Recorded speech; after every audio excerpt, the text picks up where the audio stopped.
Solve करना है। Yes, तो sir. आप किसी समस्या को तभी सॉल्व कर पाएंगे, आर्थिक समस्या को, जब आपके पास उससे जुड़ा हुआ क्या है, रिलेवेंट डेटा आपके पास अवेलेबल हो। और Right. ये डेटा जो अवेलेबल होता है, यही इस डेटा को अवेलेबल कौन कराता है? स्टैटिस्टिक्स कराता है ना। हाँ. ठीक है, तो वही आपको दिया हुआ है सबसे पहला सवाल कि व्हाट इज स्टैटिस्टिक्स। ठीक है, तो लेमन लैंग्वेज में क्या कहेंगे कि not a difficult question. If to define a strategy, we can expect a layman to say that a strategy is something like a store of quantitative information, है ना। Quantitative यानी कि आपका क्या है, ये न्यूमेरिकल फॉर्म में क्या होता है, अवेलेबल होता है ना। जब भी कोई चीज न्यूमेरिकल फॉर्म में होगा वो क्वांटिटेटिव कहलाएगा। हाँ बोलिए। सर एक बार और रिपीट कर दीजिए, सर डिस्कनेक्ट हो गया था। अभी हम कुछ बोले ही नहीं, हम बस इतना ही बोले हैं कि स्टैटिस्टिक्स का मतलब जो है, एक सिंपल सेंस में आप क्या कह सकते हैं, स्टोर ऑफ क्वांटिटेटिव इंफॉर्मेशन। हाँ, कि क्योंकि स्टैटिस्टिक्स में क्या होता है कि जो भी डेटा हम प्रोवाइड करते हैं वो क्वांटिटेटिव फॉर्म में होता है। लास्ट डे डिस्कस हुआ था ना, क्वांटिटेटिव और क्वालिटेटिव। Yes sir. ठीक है, तो यही आपको बोल रहा है कि स्टैटिस्टिक्स में जितनी भी चीजें होती हैं वो एक क्वांटिटेटिव इंफॉर्मेशन के सामने क्या होती हैं, हमारे सामने प्रेजेंट होती हैं। जब भी होंगी तो न्यूमेरिकल फॉर्म में ही होंगी, है ना। Yes, sir. ठीक है, इसके बाद से 11th में एक आपका टॉपिक है कि statistics as a in a singular sense and in plural sense. Plural sense. अब ये सिंगुलर सेंस और प्लूरल सेंस का मतलब क्या हुआ? ठीक है, देखिए जैसे डेटा कलेक्शंस में हम आपसे बात की है कि स्टैटिस्टिक्स का मतलब क्या है कि basically it is your quantitative information, जो डेटा के रूप में आपके पास प्रेजेंट है, जिसको आप यूज करते हैं इकोनॉमिक एनालिसिस के लिए, है ना। Yes sir. यही स्टैटिस्टिक्स है।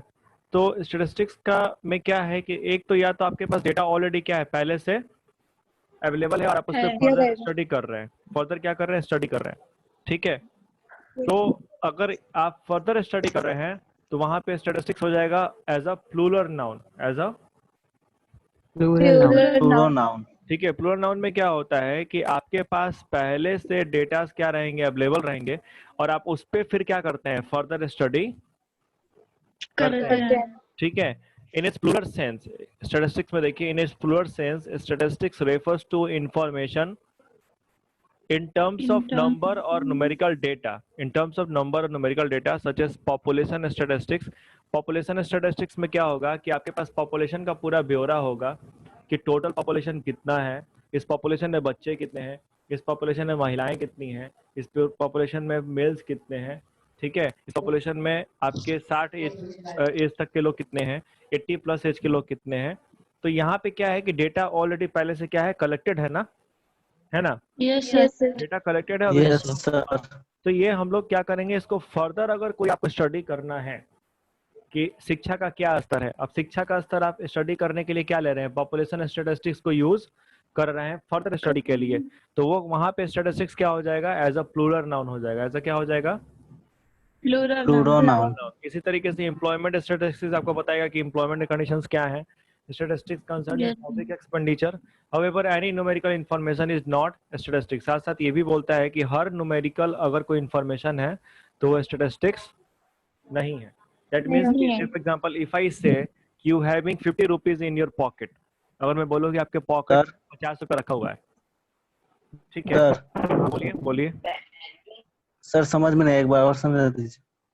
देखिए प्लूरल सेंस में स्टैटिस्टिक्स का मतलब ये होता है कि आपके पास पहले से ही इंफॉर्मेशन क्या होगा, अगर कलेक्टेड फॉर्म में है। ठीक है, जैसे अगर हम आपको बोले पॉपुलेशन स्टैटिस्टिक्स, इसका मतलब ये हो गया कि पॉपुलेशन से जुड़ा हुआ जितना डेटा है वो ऑलरेडी क्या हो चुका है, आपके पास आ गया है, आपके पास अवेलेबल है, आपके पास ऑलरेडी क्या है, अवेलेबल है, और आप अवेलेबल है, उसको आप लोग फर्दर अपने एनालिसिस के लिए क्या कर रहे हैं, यूज कर रहे हैं, यूज कर रहे हैं. तो अगर आप इस तरीके से डेटा को स्टडी करेंगे या पढ़ेंगे तो वहां पे स्टैटिस्टिक हो जाएगा किस फॉर्म में, प्लूरल फॉर्म में। ठीक है, तो उसको कहेंगे statistics as a plural noun. Okay noun. Okay, example के तौर से बोला है कि आपको, तो साथ ही साथ इसमें एक इन्फॉर्मेशन और भी बोल रहा है कि हर न्यूमेरिकल इन्फॉर्मेशन स्टैटिस्टिक्स नहीं होता है। ठीक है, जैसे सांख्यिकी का मतलब ये नहीं हो गया कि अगर कोई भी न्यूमेरिकल डेटा लिखा हुआ है तो स्टैटिस्टिक्स होगा, उसमें जरूरी है कि उस न्यूमेरिकल डेटा से कोई मीनिंगफुल कंक्लूजन क्या होता हो, निकल के आता हो। जैसे अगर हम बोल दिए कि आपके पॉकेट में 50 रुपया रखा हुआ है, तो ये एक क्वांटिटेटिव इंफॉर्मेशन है कि नहीं है, Yes, sir. Yes, sir. है। इफ आई से कि you having 50 rupees in your pocket, it's a quantitative information. लेकिन इस इंफॉर्मेशन से क्या कोई भी कंक्लूजन निकल के आ रहा है क्या? नहीं। आपके नहीं। पॉकेट में sir. 50 रुपए या 50 नहीं रुपए आ है, रहा है। ठीक है, it doesn't make any sense. तो हर न्यूमेरिकल इंफॉर्मेशन स्टैटिस्टिक्स नहीं होता है। बट यस, इफ आई से कि in Sivan, a student studying in class 10th or 12th, they get a average pocket allowance of 500 rupees from their family। मतलब उनको लगभग लगभग 500 रुपए क्या मिलता है?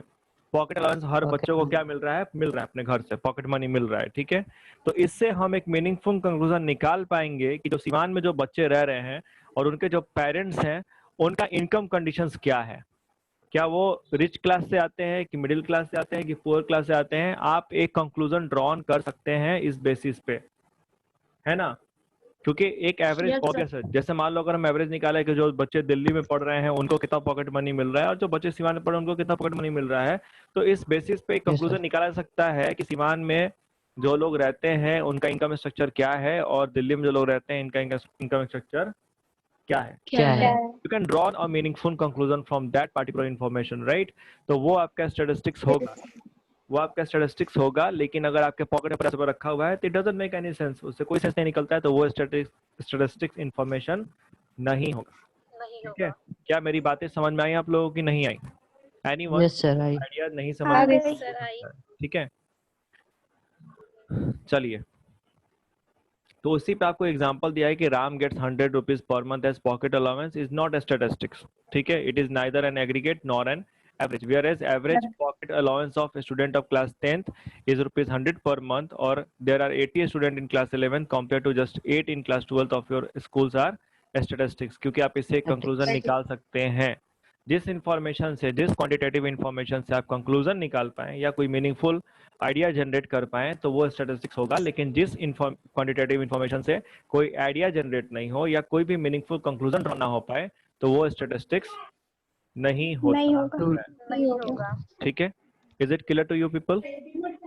Yes, sir. Yes, sir. जैसे ये देखिए एग्जांपल के तौर पे यहाँ पे दो बॉक्स बनाए गए हैं ना, data which are not statistics and data which are statistics, ठीक है। यहाँ पे बोला गया है, जैसे आपको डेटा बोला कि स्टैटिस्टिक्स नहीं है, उसमें क्या बोला? अ काउ हैज 4 लेग, एक गाय का 4 पैर होता है ना। तो क्या इससे क्या मतलब निकलता है? 4 को पैर होता है, उससे क्या निकला sense? Does it make any sense? कुछ नहीं. It's a quantitative information because information is given in a numerical way, right? But it doesn't make Yes. any Yes. sense. लेकिन इधर ही देखिए लिखा हुआ है ना कि average height of 26 plus male people in India is 6 feet compare to 5 feet in Nepal. आपको बोल रहा है कि जो एवरेज हाइट है 26 प्लस मेल का इंडिया में, वो लगभग 6 फीट के आसपास है as compare to 5 feet in Nepal. तो इससे ये आइडिया आप जनरेट कर सकते हैं कि जो जोग्राफिकल कंडीशंस होंगे नेपाल में और इंडिया में वो क्या है? सेम नहीं है. सेम नहीं है, डिफरेंट है। क्योंकि आपके आसपास के ज्योग्राफिकल कंडीशंस का भी असर आपके हाइट और बॉडी स्ट्रक्चर पे पड़ता है। पहाड़ी लोग का आप देखेंगे तो पहाड़ी लोग का हाइट क्या होता है?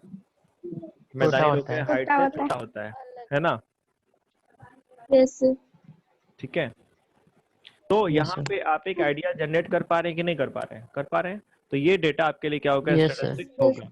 तो जो न्यूमेरिकल डेटा आपको एक मीनिंगफुल कंक्लूजन दे पाए वो आपके लिए स्टैटिस्टिक्स होगा, और जो न्यूमेरिकल डेटा आपको एक मीनिंगफुल कंक्लूजन ना दे पाए वो आपके लिए स्टैटिस्टिक्स नहीं होगा, नहीं है. नहीं होगा। ठीक है। आई होप सारे लोगों Yes, को sir. क्लियर होगा, किसी को इसके रिगार्ड में कंफ्यूजन नहीं होगा, ठीक है। नहीं किसी को होगा. दिक्कत नहीं ना है? एनीवन? नहीं No, sir. sir. ओके, हाँ। अपने डाउट्स को आप यहीं पे कवर कर लीजिए, ठीक है, उसको कैरी मत कीजिएगा।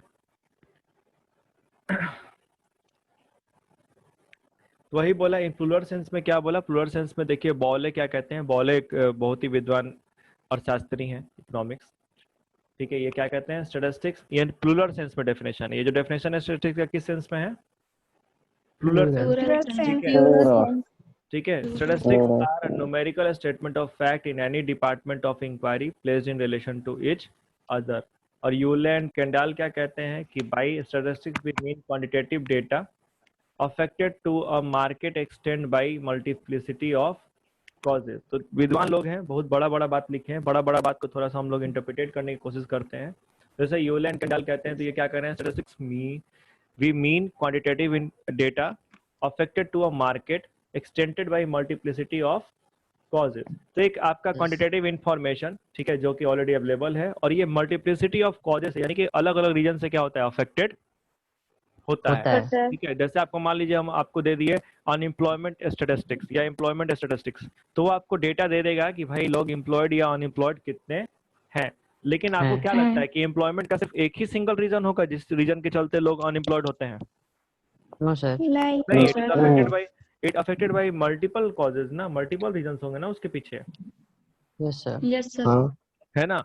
तो वही बात एल Yes, एंड sir. कैंडाल कहते हैं कि स्टैटिस्टिक्स का मतलब प्लूरल सेंस में क्या होगा कि we mean quantitative data affected to a market extend by a multiplicity of causes. Causes, तो देखिए एक बात आप लोग जीवन में सीख लीजिए, मतलब समझिए, ठीक है। जब पेपर में आप लिखेंगे, जब पेपर में बारी आएगी लिखने का आंसर, जैसे आपसे पूछ दे कि what do you mean by statistics in plural sense, okay, so what you do, आप किसी भी विद्वान आदमी का डेफिनेशन क्या कीजिए, लिख लिख दीजिए। दीजिए, ठीक है, and then give your own interpretation. मतलब कि आप एक गो याद कर लो किसी भी अर्थशास्त्री का डेफिनेशन, ये इसलिए क्योंकि जब आप इसको लिखेंगे तो कोई आपका नंबर काटने नहीं जाएगा, ठीक है, क्योंकि विद्वान आदमी के बाद कोई काटना नहीं है ना जी। उसके बाद से क्या Yes, कीजिए, आपको ये प्रूफ करना है कि आप खुद विद्वान हैं, है ना। आपको अपने राइटिंग स्किल्स और कंटेंट राइटिंग से ही ये प्रूफ करना है कि आई एम इंटेलिजेंट। वहां पे आपका चेहरा और थोपड़ा तो छपेगा नहीं कॉपी पे। तो आपको क्या करना होगा, you need to give your own interpretation just below the definition that you have given above, कि भैया इस चीज का मतलब क्या है, ये है, वी मीन दिस, ओके। इससे ये क्लियर हो जाएगा कि बच्चा क्या किया है, बैठ के किताब पढ़ा भी है और उसको उसका मतलब पता भी है, ओके, ठीक है। तो you have to be damn smart while writing the copy, ठीक है, चाहे वो अकाउंटेंसी हो, चाहे वो आपका इकोनॉमिक्स हो, चाहे बिजनेस स्टडीज हो, या what ever subject it is, क्योंकि हर सब्जेक्ट का अपना कुछ क्या है, तरीका है कॉपी लिखने का। अगर आप उस तरीके को नहीं सीखेंगे, you will never to score like 90 95 in marks ऐसे ही नहीं आते हैं, इसके लिए दिमाग लगाना पड़ता है, ठीक है। यस, हाँ, सिर्फ हार्डवर्क, अगर आप ये सोचेंगे कि सिर्फ आप हार्डवर्क कर रहे हैं, बहुत लेबोरियस हैं, सब रट फट के पढ़ लिए हैं, यू विल नेवर टू, आप स्कोर नहीं कर पाएंगे 90 से ऊपर, ये मेरा आपको दावा है। आपको उसके लिए क्या करना पड़ेगा, पेपर स्ट्रेटजी पे काम करते रहना पड़ेगा, ठीक है।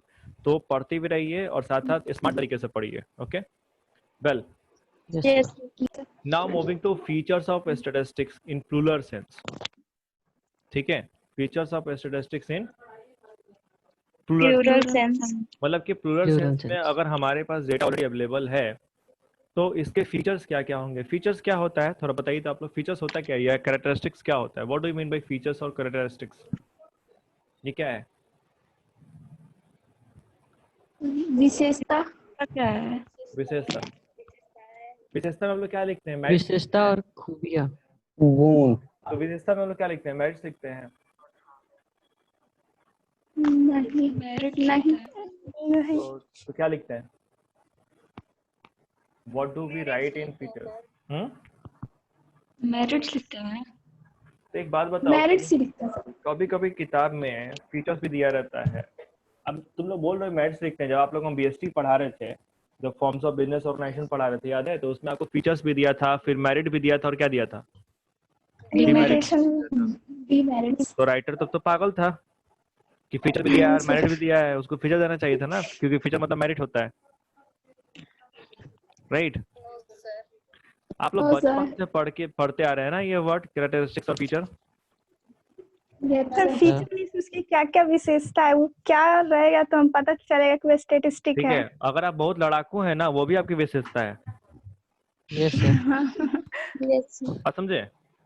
बहुत झगड़ालू हैं आप, ईटा पत्थर चलाने वाले हैं, वो भी आपकी विशेषता है। अच्छे से बोलते हैं, वो भी आपकी क्या है, वो भी आपकी विशेषता है, विशेषता है। ठीक है। आपका बाल काला है कि भूला है, भूला बोल रहे हैं, भूरा पूरा है, पूरा हाँ, ठीक है, वो भी आपकी क्या है, विशेषता है। तो फीचर्स एंड कैरेक्टरिस्टिक्स मतलब क्या, कि आपसे जुड़ा हुआ जो भी बात है या किसी भी सब्जेक्ट मैटर से जुड़ा हुआ जो कुछ भी बात है, चाहे वो अच्छा हो चाहे वो बुरा हो, बुरा हो, सब कुछ उस गिवन आइडिया के लिए क्या होगा, फीचर होगा। पसंद आया? तो फीचर का मतलब only, Yes, sir. both are include. हाँ, you can include both merit and demerit all what ever. देखो यहाँ पे लिखता है ना, कैरेक्टरिस्टिक्स लिखा ही हुआ है ना, कैरेक्टरिस्टिक्स। तो कैरेक्टर में जो आपके क्या है फीचर्स हैं, उन्हीं को क्या करना है, लेकर के लिखना है। लिखना है। Okay, let's move. तो यहाँ पे हम बात कर रहे हैं कि statistics as a plural sense हम लोग समझ चुके हैं क्या होता है। अब इसके फीचर्स क्या हैं? So the very first feature is aggregate of fact. Aggregate of fact. अब एग्रीगेट का मतलब क्या होता है? किसी को पता है? Anyone among you who knows the meaning of aggregate? What do you mean by aggregate? Nobody knows. Sum total. In totality. Total facts. इसको कहते हैं टोटलिटी, यानी कि इन टोटलिटी, सम टोटल, कुल। ठीक है। एग्रीगेट का मतलब क्या होता है? टोटलिटी। टोटलिटी। Totality। मतलब क्या हो गया? टोटलिटी। यहाँ पे जो आपको फैक्ट होगा वो सिंगल फैक्ट नहीं होगा। जो भी इंफॉर्मेशन अवेलेबल होगा वो किसी सिंगल इंसान का इंफॉर्मेशन नहीं होगा। नहीं होगा। ये हमेशा क्या होगा? इन टोटलिटी होगा। 5-6 हजार लोगों के ऊपर आप क्या करेंगे? स्टडी करेंगे। 100-200 लोगों के ऊपर स्टडी करेंगे। एक सिंगल इंफॉर्मेशन अपने आप में स्टैटिस्टिक्स होता ही नहीं है ना? ठीक है। Yes, sir. Single information statistics नहीं होता। यहाँ पे बोला है ना, a single number does not constitute statistics. ठीक है। No Statistics. Conclusion can be drawn from it. Just I said कि you having 50 rupees in your pocket, it's a single information, you can not Yes, sir. Draw any conclusion from it, right? तो Yes, sir. आपको क्या बोलता है? पहला जो feature है statistics as a plural sense में, वो ये है कि एग्रीगेट ऑफ फैक्ट होता है, यानी कि सम टोटल ऑफ फैक्ट होता है। It is only the aggregate number of fact is called statistics. बोल रहा है ना यहाँ पे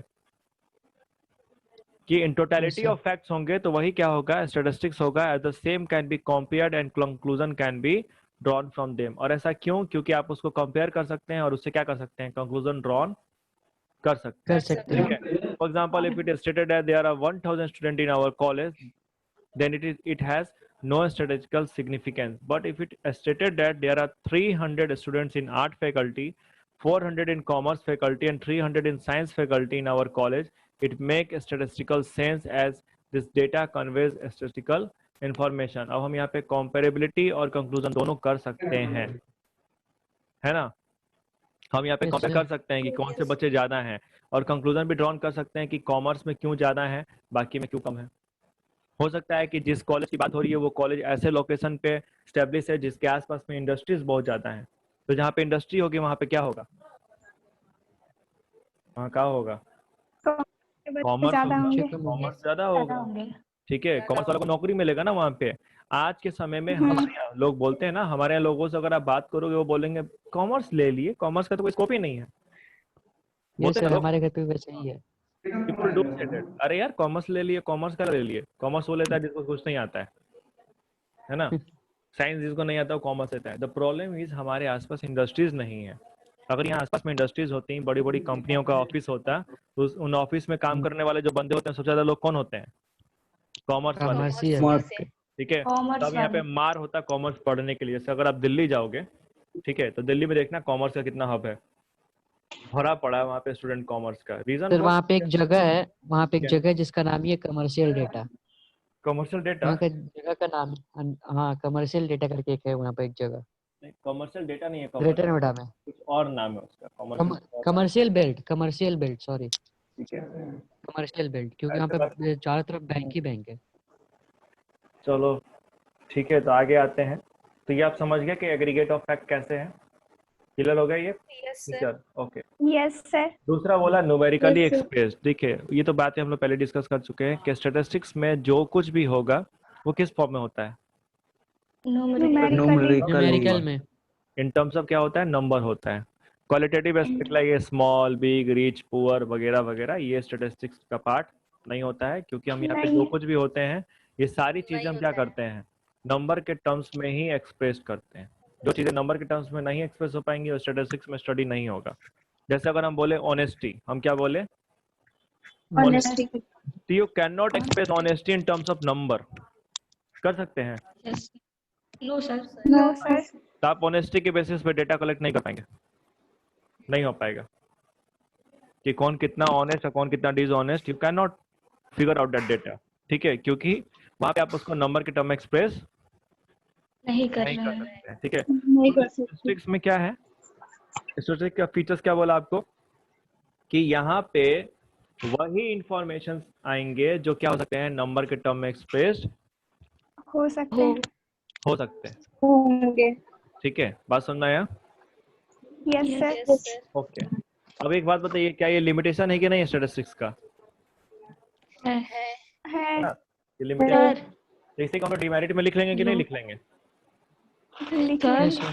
यानी कि अगर आप स्मार्ट क्या है, स्टडी करने वाले स्टूडेंट हैं, तो आप अपने फीचर्स में से ही छांट लेंगे कि कौन कौन सा मेरिट होगा और कौन कौन सा। हेलो हाँ बोलिए बोलिए। सर, एक क्वेश्चन था सर बुक में ही। हाँ बोलिए भावना। सर फादर ऑफ स्टैटिस्टिक्स मतलब कौन है?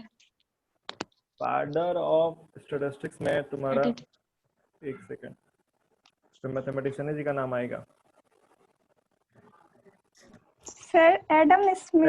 एडम स्मिथ जो है ना, वो तो तुम्हारे ओवरऑल इकोनॉमिक्स के बाबूजी हैं। ठीक है, हाँ, एडम स्मिथ जो है तुम्हारे, वो पूरे के पूरे क्या है, इकोनॉमिक्स के फादर है। इकोनॉमिक्स के फादर है, फादर ऑफ इकोनॉमिक्स कहा जाता है एडम स्मिथ को। सर लेकिन भावना का क्वेश्चन ये था, गॉडफ्राइड एक्नीवॉल मतलब दिखा तो रहा था यही फादर ऑफ। अब इसमें तुमको फीसर्स का भी दिखाता है। ठीक है, एक और इकोनॉमिक्स रोनाल्ड फीसर, उनको भी तुमको ये बोलाता है फादर ऑफ, ये बोलाता है स्टैटिस्टिक्स। दो जन मिलके काम किए होंगे इस पे। सर गॉडफ्राइड एक्नीवॉल दिखा रहा था फादर ऑफ स्टैटिस्टिक्स में। एक सेकंड, कंट्रीब्यूशन टू स्टैटिस्टिक्स। आप सवाल पूछ दें तो इसका जवाब देना पड़ेगा ना जी। यस सर, गूगल बाबा से पूछ लेते हैं।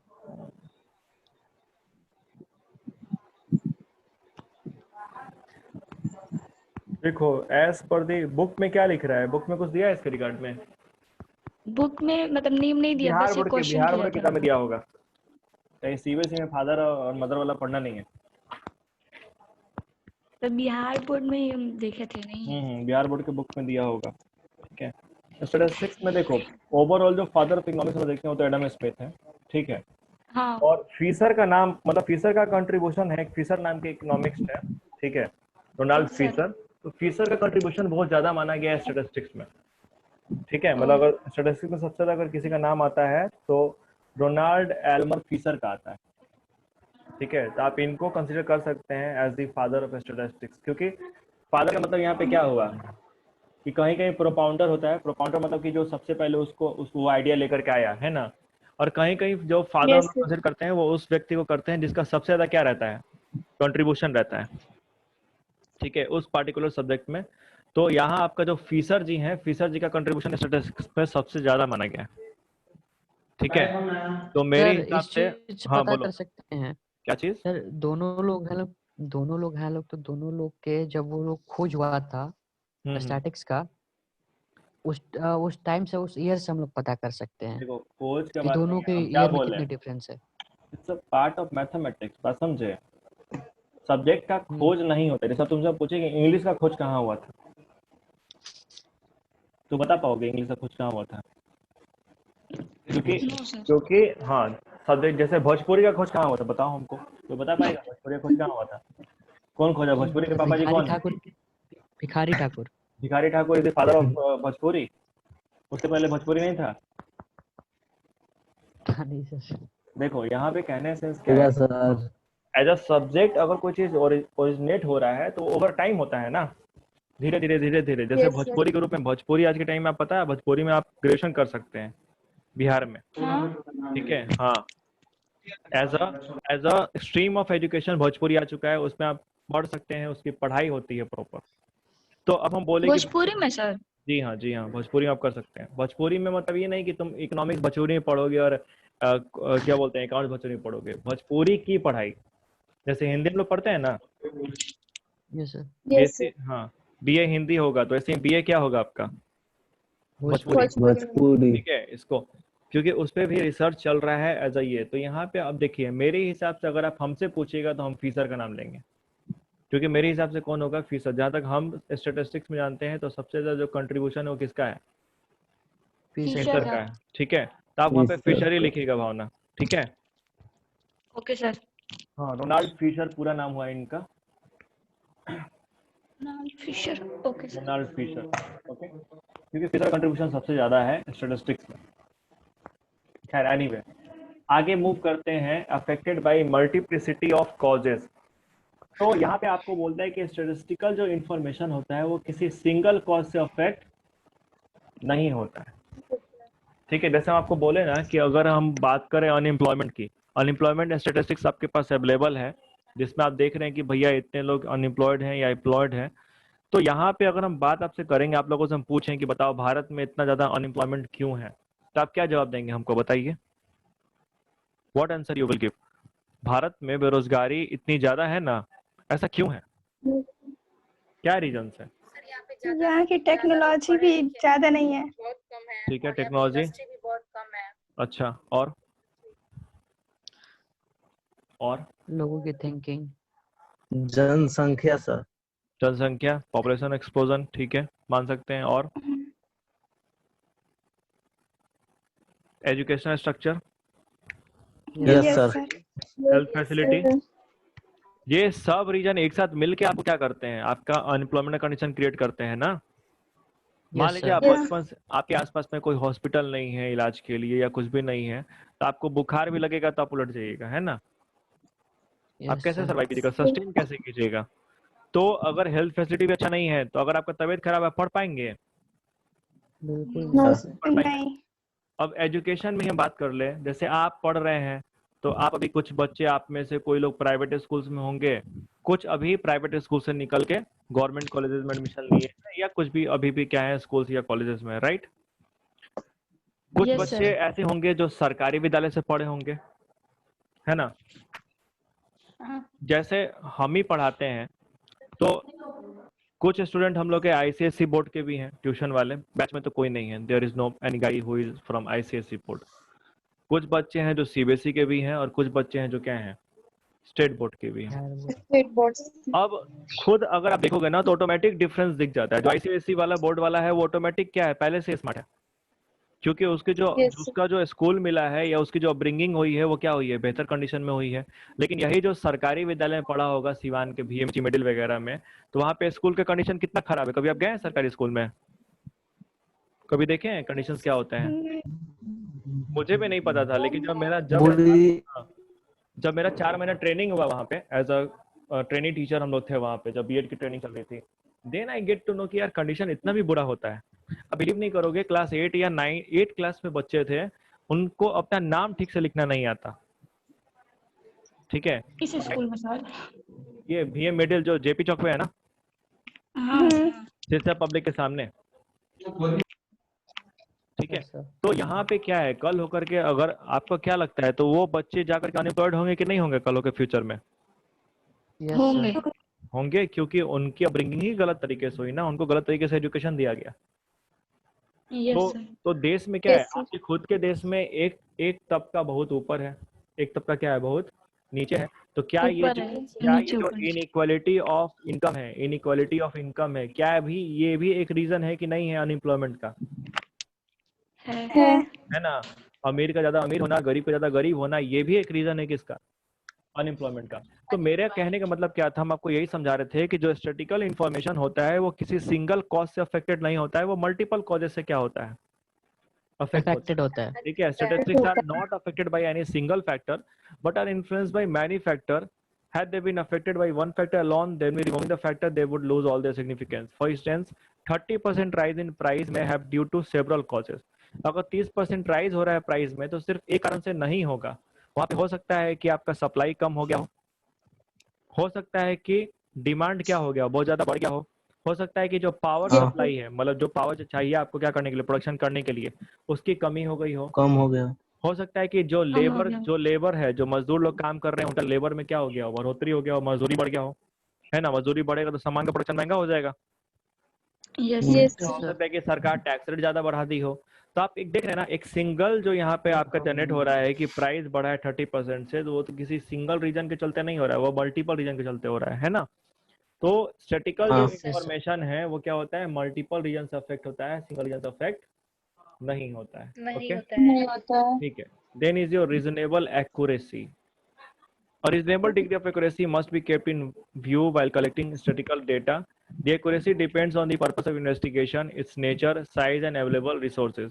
अब ये मतलब क्या हुआ, देखिए इसका मतलब समझाते हैं आपको, ये कहना क्या चाहता है। जैसे मान लो कि हमको पता करना है कि किसी स्कूल में पढ़ाई अच्छे से हो रहा है कि नहीं हो रहा है, किसी स्कूल में पढ़ाई अच्छे से हो रहा है कि नहीं हो रहा है, तो क्या करें? नहीं हो रहा है। मान लो अगर उस स्कूल में 2000 बच्चे हैं, उस स्कूल में क्या है 2000 बच्चे हैं, तो क्या करें? 2000 बच्चे हैं। जाके जितने 2000 बच्चे हैं सबसे पूछें कि बाबू पढ़ाई कैसा हो रहा है, नहीं। बताओ आपको मैथ्स में क्वेश्चन आता है, उठिए बताइए सवाल। तब तो क्या होगा, 6 महीने तक इंस्पेक्शन नहीं करते रह जाएंगे हम, हाँ हो है जाएगा। ना? क्या तब Yes, फिर यस सर। तो फिर क्या, फिर आपका स्टैटिस्टिकल गोल पूरा हो पाएगा? नहीं हो पाएगा। No sir. नहीं हो पाएगा। तो आपको बोलता है कि ठीक है, तो क्या किया जाए, हर क्लास में 2 बच्चे से पूछ लें? Yes sir. हाँ ये हो सकता है। अगर 2 बच्चे से नहीं हो पूछेंगे सकता है तो सर। भी गलत होगा। गलत क्यों होगा? क्योंकि यहाँ पर रीजनेबल एक्यूरेसी नहीं होगी। आप क्या कर रहे हैं, आप क्लास में अगर 60 बच्चे हैं, मात्र 2 बच्चे से पूछ रही है, हो सकता है कि वही 2 बच्चा क्लास का सबसे तेज बच्चा हो जो आगे बैठा हो। हाँ Yes, हो sir. सकता है। ये भी हो सकता है। तो अपने घर पे जाकर पढ़ लेता है, वो ट्यूशन कोचिंग में पढ़ ले रहा है, ठीक है। तो फिर वहाँ पे क्या हमको Yes, sir. अपना इन्फॉर्मेशन मिल पाएगा एक्यूरेट? नहीं मिल पाएगा। तो फिर हम नहीं क्या, मिलेगा। फिर हम बोले कि हर क्लास में से 20 बच्चों से पूछो रैंडम बेसिस पे, यानी कि पीछे से किसी को उठा लो, बीच में से किसी को उठा लो, किसी को उठा लो, आगे पीछे दाएं बाएं कहीं से 20 बच्चों को उठा के पूछो। तो उसमें तो इतना तो आइडिया लग जाएगा ना कि क्लास में पीछे वाला बच्चा तक पहुंच रहा है कंटेंट कि नहीं पहुंच रहा है, आगे वाला तक पहुंच रहा है कि नहीं पहुंच रहा है, सब पढ़ रहे हैं कि नहीं पढ़ रहे नहीं हैं। पढ़ रहा। तो आपको क्या है, यहाँ पे स्टेटिस्टिक्स में रीजनेबल एक्यूरेसी मेंटेन करना होता है। अभी रीजनेबल एक्यूरेसी आपको डिपेंड करेगा किस पे, पर्पस ऑफ इन्वेस्टिगेशन पे, उसके नेचर पे, साइज पे और अवेलेबल रिसोर्सेज पे। इन चीजों को ध्यान में रखते हुए आपको रीजनेबल एक्यूरेसी मेंटेन करना पड़ेगा। कि एक्यूरेसी मतलब क्या होता है कि सही सही है कि गलत गलत है ना? सही है कि Yes, sir. गलत है, ठीक है। तो जब भी आप स्टडी करने जाएंगे तो इन बातों को आपको क्या करना पड़ेगा, ध्यान में रखना पड़ेगा, तभी जाकर के रीजनेबल एक्यूरेसी क्या होगा, मेंटेन हो पाएगा, ठीक है। 5वां फीचर आपको ये बोला, placed in relation to each other.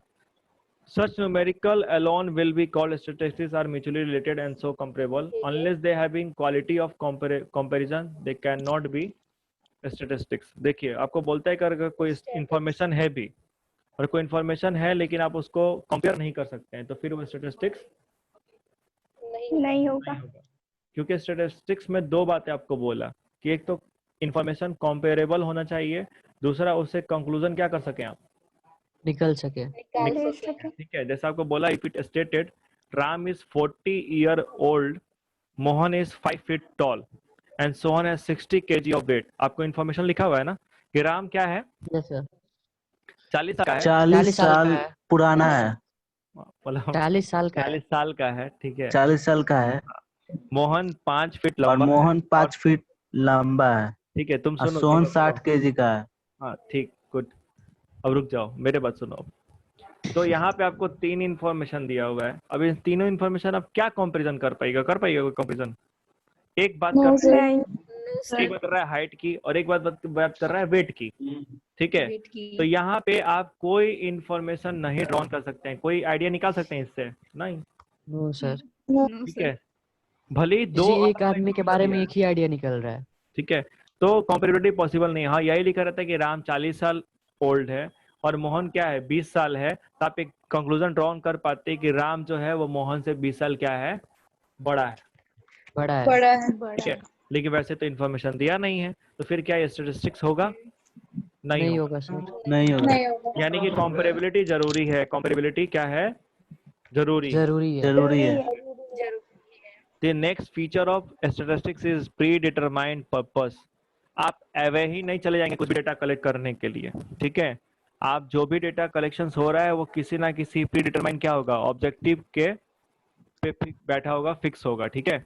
Statistics are collected Yes, with some predetermined objective. Any information collected without any definite purpose will only be a numerical value and not a statistics. If data pertaining to the farmers of a village is collected, there must be some predetermined objective. Whether the statistics are collected for the purpose of knowing their economic position or distribution of land. जैसे बोला कि आप farmers का data collect कर रहे हैं, तो वहाँ पे आपका कोई ना कोई ऑब्जेक्टिव होगा कि उनकी आर्थिक स्थिति क्या है, उनका जीवन कैसा है, लिविंग स्टैंडर्ड कैसा है, ठीक है। तो कोई ना कोई आप प्री कितने डिटरमाइंड कमा रहे ऑब्जेक्टिव, हैं। हाँ कोई ना कोई प्री डिटरमाइंड आप ऑब्जेक्टिव लेके जाएंगे, उसके अकॉर्डिंगली ही आप क्या करेंगे, स्टैटिस्टिकल स्टडी करेंगे, ठीक है। अगर आपका पहले से कोई पर्पस नहीं है, कोई प्री डिटरमाइंड ऑब्जेक्टिव नहीं है, तो फिर वो आपका स्टैटिस्टिक्स नहीं नहीं होगा। नहीं होगा। ठीक है, क्लियर है। Yes sir. Yes sir. अच्छा, फिर बोला है कि एनुमरेटेड और एस्टिमेटेड, ठीक है, कि statistics may be collected by enumeration or the same be estimated. If the field of investigation is vast, the procedure of estimation, देखिए enumeration मतलब क्या होता है कि जा करके खुद से क्या करना, कलेक्ट करना, जा करके खुद से क्या करना, कलेक्ट करना। और एस्टिमेशन क्या होता है कि एस्टिमेशन मतलब होता है कि एक ऊपर ऊपर आप क्या किए, आइडिया लगा लिए, 4-5 लोगों से पूछ से और पूछ के क्या किए, उसी पे इंफॉर्मेशन कलेक्ट कर लिए। तो बोलता है अगर फील्ड ऑफ इन्वेस्टिगेशन वास्ट है, बहुत बड़ा है, तो वहां पे आप कौन सा मेथड यूज करेंगे, procedure of estimation. For example 1 lakh people attended the rally addressed by Prime Minister in Delhi and 2 lakh in Mumbai. These statistics are based on estimation. जैसे आपको देखिए बोलता है ना कि 10 लाख लोग पटना के गांधी मैदान में एकत्रित हुए क्या करने के लिए, रैली सुनने के लिए। तो जाके मीडिया वाला काउंट किया था 1 2 3 4 5 6 7 8 9 10। नहीं सर। नहीं। वो क्या किया, एक ऊपर ऊपर अनुमान लगा लिया कि अच्छा इतना एरिया है, एक आदमी खड़ा होगा तो इतना जगह खाएगा, तो उतना भेड़ बकरी की तरह दिख रहा है सब, तो उतना दूर में इतना लोग क्या हो जाएगा, खड़ा हो जाएगा। हाँ भाई 10 लाख लोग खड़ा थे, ठीक है, वहां पे जाके गिनती नहीं होती है, ठीक है। लेकिन अगर एरिया जब अगर आपका फील्ड ऑफ इंक्वायरी लिमिटेड है, छोटा है, 50 से लोग पे स्टडी करना है, तो वहां पे हम एनुमरेशन मेथड यूज कर सकते हैं, ठीक है। अब लास्ट सुनिए क्योंकि टाइम खत्म होने को है। लास्ट आपको बोलता है collected in a systematic manner, ठीक है। यहाँ पे जो भी इंफॉर्मेशन कलेक्ट होगा वो एक प्रॉपर प्रोसीजर के थ्रू होगा कि पहले ये करना है, फिर ये प्रोसेस होगा, फिर ये प्रोसेस होगा, ठीक है। आप हैफेजर्ड तरीके से यानी कि आनंद फानन में कोई काम नहीं करेंगे, ठीक है। Without any reference to class,